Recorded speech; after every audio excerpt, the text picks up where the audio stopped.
ઘરની દિવાલો ઉપર જોયો એના જેવો ફોટો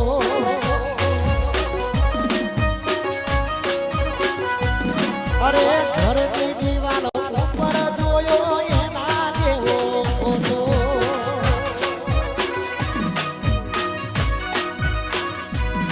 પછી ધોજી બુટી હતી લાખની મારી